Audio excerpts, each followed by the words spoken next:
मंजिलें अगर ना भी मिले तो जिए जाओ रास्ते, खुद अगर खुशियाँ ना भी मिले तो जियो औरों के वास्ते जियो। दोस्तों, मैं हूँ चंदन और आपके अपने परिवार चंदन मैथ्स क्लासेस पर स्वागत है। और मैं आज इस वीडियो क्लास में हम अलजेब्रा के कुछ बेसिक सी कॉन्सेप्टों के बारे में जानेंगे। अलजेब्रा क्या होता है, अलजेब्रा यानी बीजगणित के बारे में इस वीडियो में हम सीखेंगे, उसके हर एक कॉन्सेप्टों को समझेंगे। यह वीडियो उन स्टूडेंट के लिए है जो अलजेब्रा के बारे में कुछ नहीं जानते हैं, उनको बेसिक से इस वीडियो में कवर कराया जाएगा। तो अलजेब्रा की बात करते हैं तो a प्लस बी का होल स्क्वायर, यह सूत्र कौन नहीं जानता है। तो चलिए शुरू करते हैं। अलजेब्रा की बेसिक कॉन्सेप्टों को बेसिक फार्मूला के साथ शुरू करते हैं। तो अलजेब्रा के बेसिक से जो फार्मूला होता है, मैं उस फार्मूला को यहाँ लिख दे रहा हूँ, तो आप लोग अच्छी तरह से देखेंगे। अगर आप जानते हैं तो अच्छी बात है, अगर नहीं जानते हैं तो आप याद करने की कोशिश करेंगे मेरे साथ। तो देखिए, अलजेब्रा के बेसिक सी फार्मूला है, उस फार्मूला को लिखेंगे। Some important formula. अलजेब्रा की क्लास है तो यहाँ हेडिंग दे दीजिए अलजेब्रा यानी बीजगणित। बीजगणित के बारे में आज चर्चा करेंगे। तो सबसे पहले इसमें फार्मूला आता है a प्लस बी का होल स्क्वायर। फर्स्ट फार्मूला है a प्लस बी का होल स्क्वायर क्या होता है, a square plus B square plus 2ab, ये फार्मूला होता है। दूसरा फार्मूला है a माइनस बी का whole square. a minus B का whole square a square plus B square minus 2ab, ये फार्मूला होता है। या इसको इस तरह से भी लिख सकते हैं, ए स्क्वायर माइनस 2ab, बाद में बी स्क्वायर को भी लिख सकते हैं, इसके लिए कोई परेशानी नहीं है, ऐसे भी लिख सकते हैं। नेक्स्ट फार्मूला है ए स्क्वायर माइनस बी स्क्वायर का फार्मूला क्या होता है, A plus B into A minus B, ये हमारा किसका फार्मूला होता है। तो ए स्क्वायर माइनस बी स्क्वायर का फार्मूला क्या होता है, A plus B into A minus B. चौथा फार्मूला है ए प्लस बी का होल क्यू। ए प्लस बी का होल क्यू होता है A cube plus 3ab into A plus B into plus B cube. उसके बाद पाँचवा सूत्र है ए माइनस बी का होल क्यू, जो होता है क्या, A cube minus 3ab into A minus B और माइनस बी क्यू। ये फार्मूला होता है ए माइनस बी का होल क्यू का फार्मूला क्या होता है, A cube minus 3ab into A minus B minus B cube. उसके बाद जानेंगे 6 फार्मूला है A cube plus B cube का फार्मूला क्या होता है। A cube plus B cube का फार्मूला होता है A plus B into A square minus A B plus B square, ये होता है फार्मूला। उसके बाद 7 फार्मूला है A cube minus B cube. A cube minus B cube का फार्मूला क्या होता है, तो लिखेंगे A minus B into A square plus A B plus B square, ये फार्मूला होता है। इन सारे फार्मूलों को अच्छी तरह से कवर कर लेंगे। यहाँ ए क्यू प्लस बी क्यू का 3 फार्मूला होता है, यानी इन तीनों फार्मूला को याद रखेंगे। ये तो सभी बच्चे को याद होगा, A cube plus B cube, A plus B into A square minus A B plus B square, ये होता है। एक और फार्मूला होता है A plus B into A plus B का होल स्क्वायर माइनस 3ab। और तीसरा फार्मूला होता है ए प्लस बी का whole cube minus 3ab into A plus B. उसके बाद A cube minus B cube का ये फार्मूला सभी स्टूडेंट को पता होगा, A minus B into A square plus A B plus B square, ये होता है। और एक और फार्मूला होता है A minus B into A minus B का होल स्क्वायर प्लस 3ab। इस तरह से इन सारे फार्मूलों को कवर करेंगे, अच्छी तरह से याद रखेंगे, इनका यूज करेंगे आने वाले क्वेश्चन को हल करने में।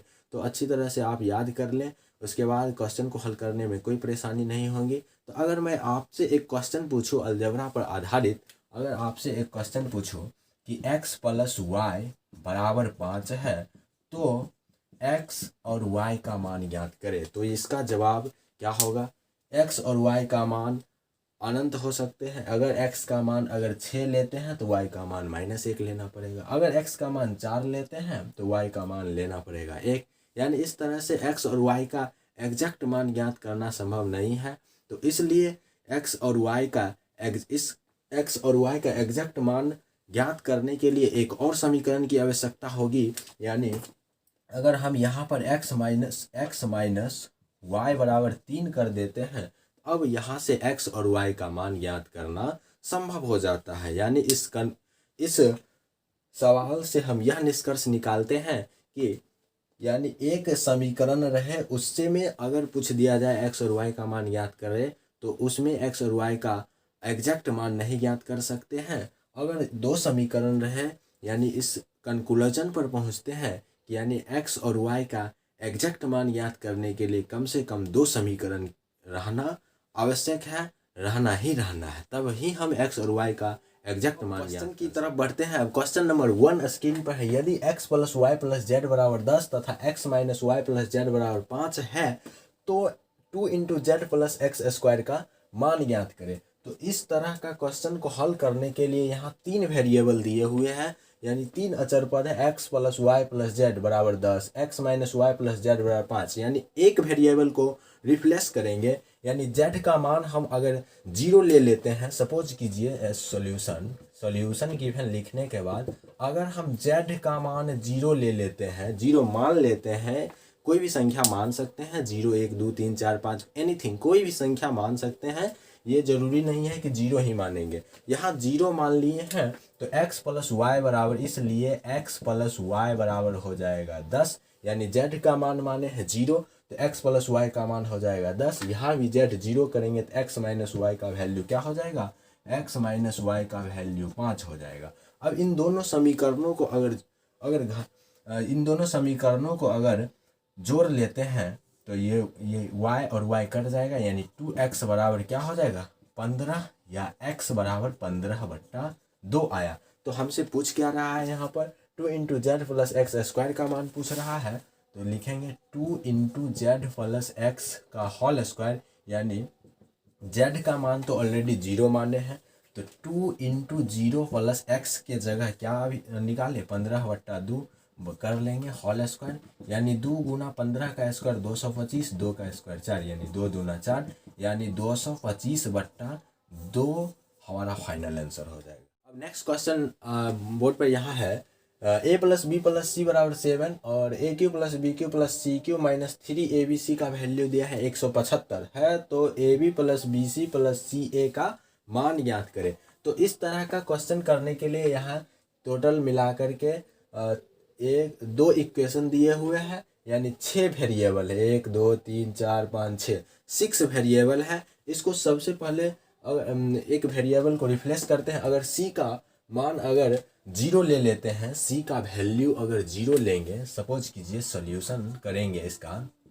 c का मान अगर 0 लेते हैं, मान लेते हैं, तो a प्लस बी का मान कितना हो जाएगा 7, और यहाँ भी c के जगह 0 रखेंगे 0, फिर यहाँ भी 0 रखेंगे, सब कैंसिल, यानी ये c कैंसिल और ये कैंसिल, ये कैंसिल, उसके बाद सी यहाँ भी 0 रखेंगे तो बी सी सी ए, यानी ए बी का मान याद करेंगे तो क्या हो जाएगा, तो चूंकि a प्लस बी बराबर c का मान तो 0 लिए, तो a प्लस बी का मान हो गया 7, और यहाँ भी c का मान 0 दिए तो कट गया, 0 हो गया, 0 हो गया, तो ए क्यू प्लस बी क्यू का वैल्यू क्या हो गया, लिखेंगे A cube plus B cube का मान 175 हो गया, और निकालना क्या है ए बी।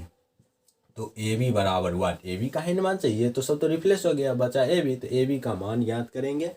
तो उसके लिए क्या करेंगे, एक फॉर्मूला जानते हैं, ए प्लस वी का होल क्यू, ए प्लस वी का होल क्यू वाला फॉर्मूला अभी तुरंत में पीछे लिखा था, बोले थे इन फॉर्मूला का यूज आने वाले प्रश्नों में किया जाएगा, जो यहाँ आ गया है। तो ए प्लस बी का होल क्यू क्या होता है, A cube plus B cube plus 3ab into A plus B, ये हमारा फॉर्मूला होता है। तो लिखेंगे A cube plus B cube plus 3ab into A plus B.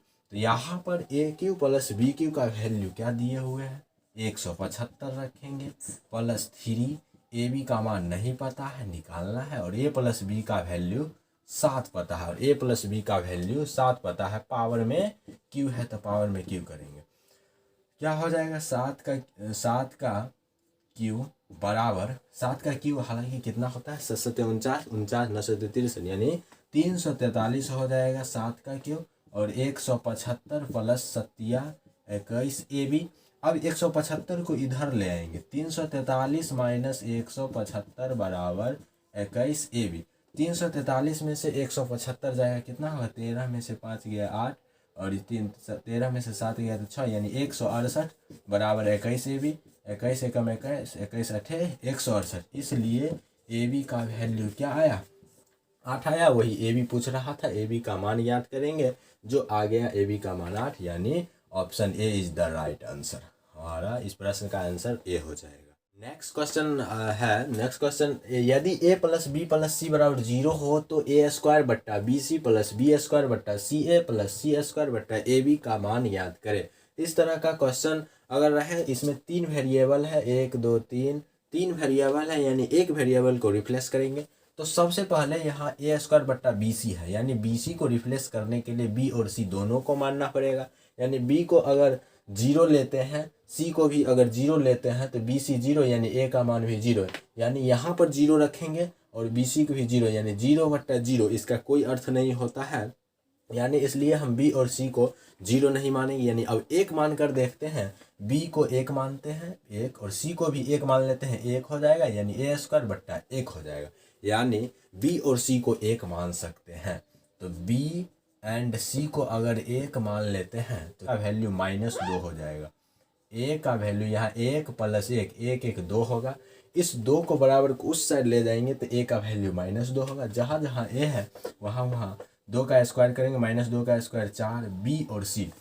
B और सी को 1 माने, ठीक है, बी स्क्वायर बी यानी 1 का स्क्वायर 1 और 1, और सी का वैल्यू 1 है और ए का वैल्यू -2 है, सी स्क्वायर, सी का मान कितना है 1, 1 का स्क्वायर 1 बट्टा ए बी, ए का मान -2 है और बी का मान 1 है। तो अब यहाँ से हल करेंगे, तो क्या आ जाएगा, 4 और -1 बट्टा 2 और -1 बट्टा 2 हो जाएगा। यह 1 बट्टा बी स्क्वायर, बी के जगह अगर 1 लिए, सी का मान है, सी का भी 1 है और ए का मान -2 है, तो 1 गुना 1 बट्टा 1 गुना -2 प्लस सी का मान 1 और ए का मान -2 गुना बी का मान 1, -1 बट्टा 2, -1 बट्टा 2 कितना हो जाएगा, 4, -1 बट्टा 2, -1 बट्टा 2, यानी मिला करके हाफ 1 हो जाएगा, यानी 4 में से 1 जाएगा तो 3 हमारा आंसर होगा। एक आंसर नहीं होगा, option B is the right answer, यानी 3 होगा इस प्रश्न का। नेक्स्ट क्वेश्चन स्क्रीन पर है, क्वेश्चन 4, यदि a बट्टा b plus c plus b बट्टा ए प्लस सी बट्टा ए प्लस बी बराबर -3 और A square plus C square बराबर 2b स्क्वायर है, तो A B plus B C plus A C का मान याद करेंगे। इस तरह का प्रश्न चुटकियों में कैसे हल करेंगे, तो आप अच्छी तरह से देखें। तो सबसे पहले यहाँ पर a प्लस बी प्लस सी, यानी टोटल 1 2 3 वेरिएबल यहाँ दिया हुआ है, एक वेरिएबल को रिप्लेस करेंगे। तो यहाँ मान लेते हैं, अगर a बराबर 0 मान लेते हैं क्या माना, a बराबर 0 मान लेंगे तो 0 बट्टा बी प्लस सी, यानी 0 हो जाएगा, यानी ये खत्म। बी ए को माने हैं 0, यानी ए 0 हो जाएगा, तो बी बट्टा सी बचेगा, बी बट्टा सी प्लस सी बट्टा ए के जगह 0 रख देंगे तो सी बट्टा बी बचेगा, सी बट्टा बी बराबर में -3 है। और यहाँ भी ए का जगह 0 रखेंगे तो सी स्क्वायर बराबर 2b स्क्वायर, ये तो ए के जगह 0 रखेंगे तो कैंसिल रिप्लेस हो जाएगा, सी स्क्वायर बराबर 2b स्क्वायर। तो यहाँ लिख लेते हैं, चूंकि सी स्क्वायर बराबर 2b स्क्वायर रखे हुए रहेंगे, सी स्क्वायर बराबर क्या आ गया 2b स्क्वायर। तो किसका मान याद करना है, A B plus B C plus A C. यहाँ भी ए के जगह 0 रखेंगे, 0 गुना बी 0 कैंसिल, यहाँ भी ए के जगह 0 रखेंगे, 0 गुना सी यानी 0 कैंसिल, यानी फाइनली हमें यहाँ बी सी का मान याद करना है। बी सी का मान कैसे याद करेंगे, तो उसके लिए यहाँ बी बट्टा सी प्लस सी बट्टा बी दिया हुआ है, एलसीएम लेंगे, बी सी होगा, C cancel B square plus B cancel C square बराबर -3। अब यहाँ पर क्रॉस मल्टीप्लिकेशन करेंगे, B square plus C square बराबर -3 बी सी होगा, यानी सी के यहाँ सी स्क्वायर बराबर 2b स्क्वायर है और यहाँ बी स्क्वायर है प्लस सी स्क्वायर, यानी सी स्क्वायर के जगह 2b स्क्वायर रख सकते हैं, B square plus 2b square बराबर -3bc, यानी b square plus 2b square क्या आ जाएगा माइनस 3b, ये बी, एक b square plus 2b square, 3b square हो जाएगा, 3b स्क्वायर। उसके बाद इधर है माइनस 3bc, यानी ये 3 और ये 3 कैंसिल, यानी बी स्क्वायर बराबर माइनस बी सी, इसलिए बी सी बराबर माइनस इधर आ जाएगा minus b square. B c का मान ही पूछ रहा था, जो बी सी का मान आया कितना, माइनस बी स्क्वायर, जो ऑप्शन नंबर डी में है। तो इस तरह से बनाएंगे, बहुत ही आसान तरीका से बताया गया है। तो चलिए आप लोग इस अच्छी तरह से, आशा करता हूँ कि यहाँ तक की वीडियो आप लोगों को अच्छा लगा होगा। अगर वीडियो अच्छा लगे तो लाइक कीजिएगा, शेयर कीजिएगा। मिलते हैं अगले वीडियोज़ में, तब तक के लिए थैंक यू।